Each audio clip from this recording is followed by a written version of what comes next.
કેન્દ્ર શાસિત પ્રદેશ દમણ અને દીવની તમામ સરકારી શાળાઓમાં શાળા પ્રવેશોત્સવ ખૂબ જ ઉત્સાહ સાથે ઉજવવામાં આવી રહ્યો છે, જે જ્ઞાન મૂલ્યો અને ઉજ્જવળ ભવિષ્ય તરફ એક પગલું છે. મુખ્ય કાર્યક્રમ દમણના કચ્છી ગામમાં નવનિર્મિત ગૌતમ બુદ્ધ શાળામાં યોજાયો હતો. પ્રદેશના પ્રશાસક પ્રફુલ્લ પટેલના માર્ગદર્શન હેઠળ આયોજિત આ કાર્યક્રમમાં ડીઆઈજી સંતોષ મીણા મુખ્ય મહેમાન તરીકે ઉપસ્થિત રહ્યા હતા. તેમની સાથે શિક્ષણ સચિવ અરુણ ટી, સચિવ PR વિવેકકુમાર અને અન્ય મહાનુભાવો જોડાયા હતા. નવા પ્રવેશ મેળવનાર વિદ્યાર્થીઓનું શાળા પરિસરમાં પ્રવેશતા જ પરંપરાગત રીતે સ્વાગત કરવામાં આવ્યું હતું. બાળકોના ચહેરા પર નવી શરૂઆતનો આનંદ સ્પષ્ટપણે દેખાઈ રહ્યો હતો. શિક્ષણને પ્રોત્સાહન આપવા માટે વિદ્યાર્થીઓને શાળા ગણવેશ, બેગ અને આવશ્યક શૈક્ષણિક સામગ્રી આપવામાં આવી હતી. આ કાર્યક્રમ દરમિયાન વિવિધ ક્ષેત્રોમાં ઉત્કૃષ્ટ દેખાવ કરનારા પ્રતિભાશાળી વિદ્યાર્થીઓનું સન્માન કરવામાં આવ્યું હતું, જે તેમના સાથીદારો માટે પ્રેરણારૂપ હતા. ડીઆઈજી સંતોષ મીણાએ પોતાના સંબોધનમાં વિદ્યાર્થીઓને શિક્ષણના મહત્વ તેમજ શિસ્ત, નેતૃત્વના ગુણો અને જીવન મૂલ્યો વિશે વાત કરી હતી. તેમણે ભાર મૂક્યો છે કે સફળતા માટે કોઈ ટૂંકો રસ્તો નથી. સતત મહેનત, સમર્પણ અને સકારાત્મક માનસિકતા જીવનમાં પ્રગતિનો માર્ગ મોકળો કરે છે. જિલ્લા પંચાયત પ્રમુખ ધરમ પટેલ, ઉપપ્રમુખ રીના પટેલ અને કચ્છીગામ સરપંચ ફાલ્ગુની પટેલ મોટી સંખ્યામાં જનપ્રતિનિધિઓ, વાલીઓ અને શિક્ષકો સાથે આ કાર્યક્રમમાં હાજરી આપી હતી. કાર્યક્રમના સમાપન પર મહેમાનોએ ગૌતમ બુદ્ધ શાળામાં નવા વર્ગખંડોનું નિરીક્ષણ કર્યું હતું, વિદ્યાર્થીઓ સાથે વાર્તાલાપ કર્યો છે. આધુનિક સુવિધાઓથી સજ્જ આ શાળાને પ્રદેશના બાળકોને ગુણવત્તાયુક્ત શિક્ષણ પૂરું પાડવા તરફ એક મહત્વપૂર્ણ પગલું તરીકે જોવામાં આવે છે. શાળા પ્રવેશોત્સવ માત્ર એક કાર્યક્રમ નથી, પરંતુ એક ઉજવણી છે જે બાળકોના સપનાઓને પાંખો આપે છે, તેમને શિક્ષણ, મૂલ્યો અને આત્મવિશ્વાસ પર આધારિત ઉજ્જવળ ભવિષ્ય તરફ આગળ વધવા માટે પ્રેરણા આપે છે.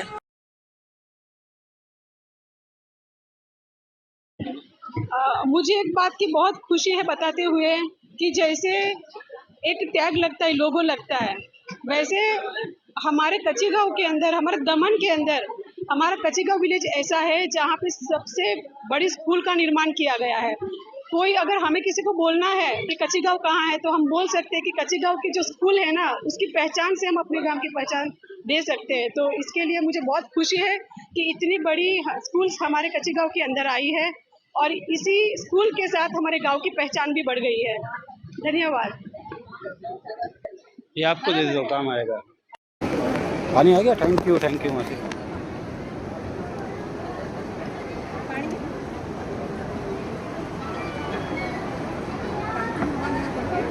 रुको, एक गिलास और पी लेता हूँ.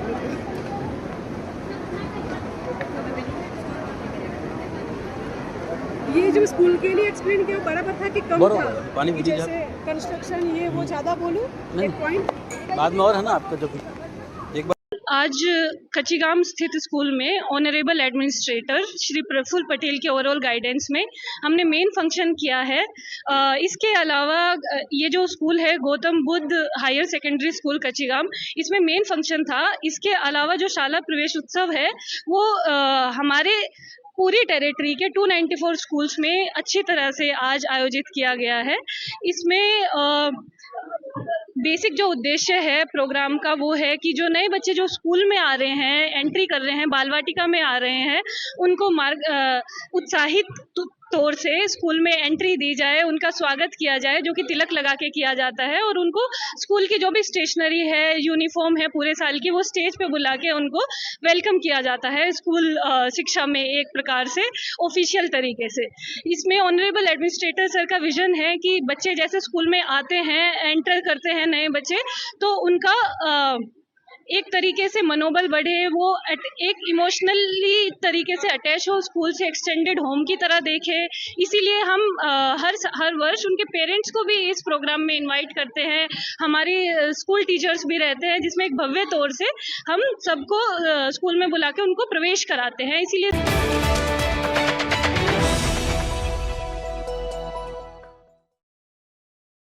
વાપી નગરપાલિકામાંથી મહાનગરપાલિકા બન્યા બાદ શહેરમાં તેજ ગતિથી વિકાસના કામો થઈ રહ્યા છે, ત્યારે મહાનગરપાલિકા બન્યા બાદ સત્તાધીશોએ સત્તા સંભાળ્યા બાદ સૌ પ્રથમ વખત ચોમાસું આવી રહ્યું છે. આથી ચોમાસાને લઈને વાપી મહાનગરપાલિકા દ્વારા અત્યારથી જ તૈયારીઓનો આરંભ કરી દેવામાં આવ્યો છે અને શહેરમાં પ્રી મોન્સૂન કામગીરીને યુદ્ધના ધોરણે ચલાવવામાં આવી રહ્યું છે.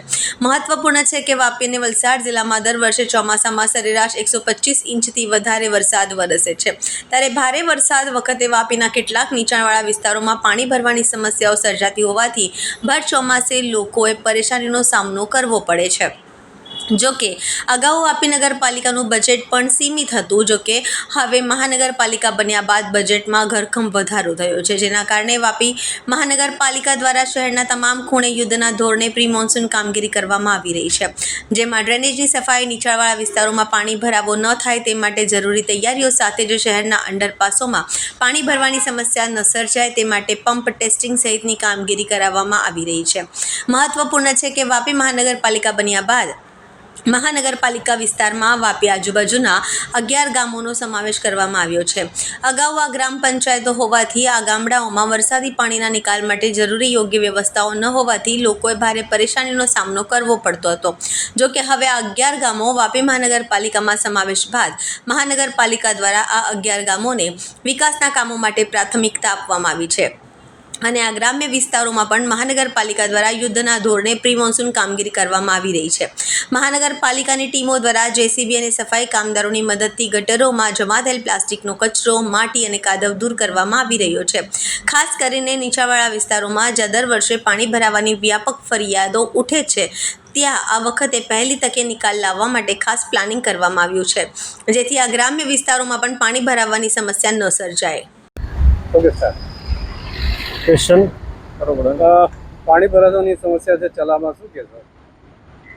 ચલામાં છેલ્લા 3-4 વર્ષથી આપણે જોઈએ છે કે સિને પાર્કની બાજુમાં જે નાળું છે ત્યાં આગળ પાણી ભરાવાની સમસ્યા દર વખતે થાય જ છે. હવે આ વખતે હું જોઉં છું કે પાણીના માટે નિકાલ માટેનું અને ગટરની સફાઈની, નાળાની સફાઈની કામગીરી આજે ચાલી રહી છે. તો એવું આશા રાખીએ કે નાળાની સફાઈ થયા પછી આ વર્ષે એટલીસ્ટ આપણને એનું પોઝિટિવ રિઝલ્ટ જોવા મળે અને ફ્યુચરમાં ઇવન પાસ્ટમાં આવ્યું જે નાળાનું જે ગટર લાઇનનું કામકાજ થયું છે એ સારું જ થયું છે, પણ એની ઇફેક્ટિવનેસ માટે થોડી ક્લિનિંગનેસ અને જરૂર છે. શરૂઆતમાં શું થાય કે વરસાદ વધારે પડી જાય ઇમિડિયેટલી અને જે નાળાની અંદર ચોકઅપ થયું હોય, પ્લાસ્ટિકનો કચરો ને બધું હોય, એની જો સાફ સફાઈ કરવામાં નહીં આવે તો એ પાણી ભરાઈ જાય. પણ જો નગરપાલિકા દ્વારા જો પ્રોપરલી એનું ક્લિનિંગ અને એવું કરવામાં આવે તો આ સમસ્યા નહીં આવે અને આ વખતે તો મને એવું લાગે છે કે નહીં જ આવશે. બીજું કે ફૂટપાથ અને રોડ પણ પહોળા થયા છે. ફૂટપાથનું કામ ચાલુ ઘણી જગ્યા પર બહુ સરસ રીતે થઈ રહ્યું છે. તો આશા રાખીએ કે આ વખતે બહુ સારી રીતે આપણે મતલબ એટલો પ્રોબ્લેમ આપણને નહીં આવે. અમારી બોડીએ ચાર્જ લીધો 29 તારીખે, તે દિવસથી જ અમે મિટિંગો કરીને mayor, deputy mayor, standing committee, ડિપાર્ટમેન્ટના HOD, સુપરવાઇઝર્સ અને પ્રી મોન્સૂનની કામગીરી યુદ્ધના ધોરણે ચાલુ કરાવીને અત્યારે તમારી નજર સમક્ષ છે કે અહીંયા હિટાચીથી પણ અમે કામ કરી રહ્યા છે, જે અમારી મેઇન ખનકી કહેવાય છે કે જેમાં સૌથી વધારે વાપીનું પાણી, એ બધી ગટરોનું પાણી આમાં સ્ટોમ વોટરનું આવે છે. એવી ચલા ખનકી અને નામદા ખનકી કે જે અમારી RCC લાઇનિંગ થયેલી છે એની અંદર હવે થોડો પોર્શન અમારો બાકી છે. એ સંપૂર્ણ અત્યારે અમે એની સફાઈ કરીને પાણીની મહત્તમ મર્યાદામાં એમાં પાણી વહન કરે એ રીતના અમે પ્રયત્ન કરીએ છીએ. તેમજ મેઇન ગટરો, આજે બજાર હોય કે નહેરુ સ્ટ્રીટ હોય, દેસાઈવાડ હોય કે જલારામ સોસાયટીનો એરિયા હોય, ગોકુલ વિહાર હોય, કોઈ પણ જગ્યા અમે એવી બાકી રાખવા નથી માંગતા કે કોઈ ગટર સાફ કરવાની બાકી રહી જાય એવી કોઈ સમસ્યા અમે રહેવા દેવા માંગતા નથી. અને નવો વિસ્તાર જે અમારા ગામડા આવ્યા છે એ વાપી મહાનગરપાલિકાનો જ એક ભાગ છે, એટલે એ લોકોની પણ જેટલી મેઇન ખનકીઓ છે કે ગટરો છે તે બધી સંપૂર્ણ સફાઈ થઈ. એના માટે અમે કોન્ટ્રાક્ટરોની ટીમને કામે લગાડી છે અને અમે બધા જ પોતે એનું સુપરવિઝન કરીને કામ કરાવી રહ્યા છીએ.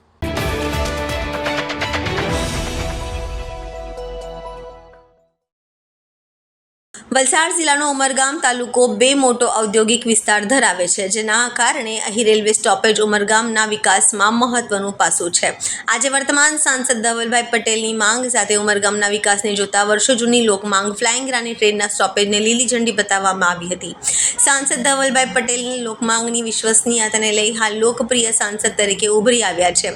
ધારાસભ્ય રમણભાઈ પાટકરની લોકપ્રિયતા ઘટી હોય, હવે લોકોએ સાંસદની કામગીરીને બિરદાવવા માટે મોટી સંખ્યામાં આવી પહોંચ્યા હતા. રેલવેના અધિકારીઓ સહિત ભાજપના અગ્રણીઓ અને સ્થાનિકોએ પણ હાજરી આપી હતી.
માટે ઐતિહાસિક દિવસ છે, ખુશીનો દિવસ છે કે જેની આપણે દશકોથી રાહ જોતા હતા એવી ફ્લાઇંગ રાની ટ્રેનનું સ્ટોપેજ આજથી ઉમરગામ ખાતે ચાલુ થઈ ગયું છે।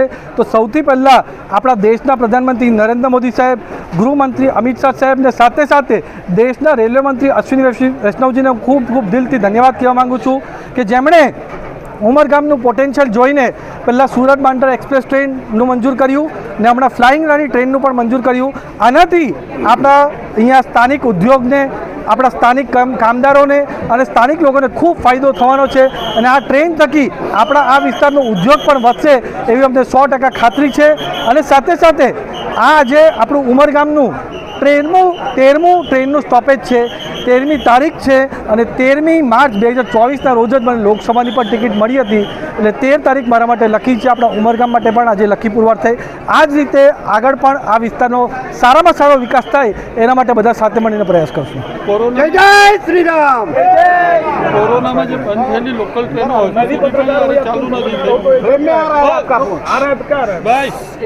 જે કોરોનામાં ટ્રેન બંધ થઈ હતી એની સાથે સાથે બીજી ટ્રેનોની પણ અમે અવારનવાર એકદમ સ્ટ્રોંગ રજૂઆત આપણા દેશના રેલવે મંત્રી અશ્વિની વૈષ્ણવજીને કરી છે અને અમને 100% ખાતરી છે કે એ બધી ટ્રેન પણ જલ્દીથી જલ્દી શરૂ થાય એના માટે પૂરો પ્રયત્ન કરશું। ઉત્તર ભારતીયો કે લીએ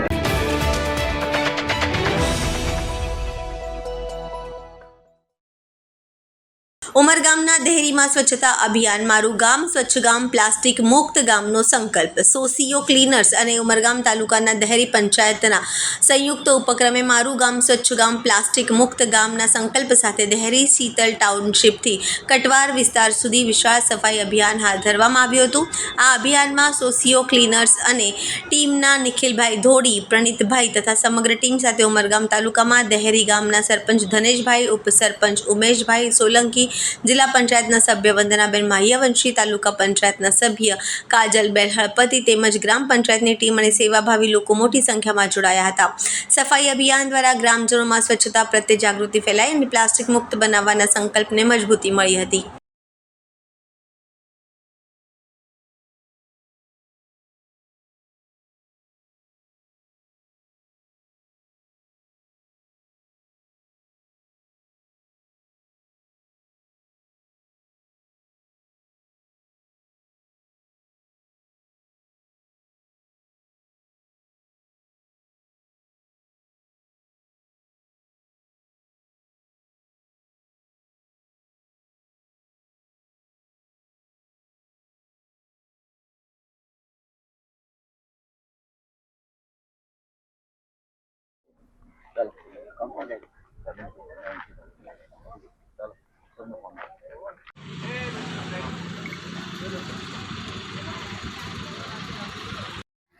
સ્વચ્છ ભારત, સ્વચ્છ ગુજરાત અને સ્વચ્છ મારું ગામના સંકલ્પ સાથે દેહરી ગ્રામ પંચાયતે પણ એવો સંકલ્પ લીધો છે કે અમે 30 દિવસના અંદર અમારું આખું ગામ સ્વચ્છ કરશું, પ્લાસ્ટિક મુક્ત બનાવશું અને આ અભિયાનના અંદર અમારી સાથે સોશિયો ક્લીનઅપ્સની આખી ટીમ જોડાઈ છે ખૂબ। અને બીજું કે અમારા ગામના લોકો પણ સ્વેચ્છાએ દર સન્ડે સિવાય પણ અમે તો હર એક દિવસ સોમવારથી લઈને રવિવાર 300 દિવસ અમારી પંચાયત સ્વચ્છતા પાછળ ખૂબ ધ્યાન આપીને કામ કરશે અને કામની શરૂઆત પણ અમે કરી દીધી છે। અમે લોકોને પણ અપીલ કરીએ છીએ કે ભાઈ આપણે પ્લાસ્ટિક મુક્ત આપણું ગામ બનાવવાનું છે અને હંમેશા આપણું ગામ ચોખ્ખું રહે, એકદમ સુંદર રહે તે માટેના આપણે બધા લોકોએ સાથે મળીને આ પ્રયાસો કરવાનો છે।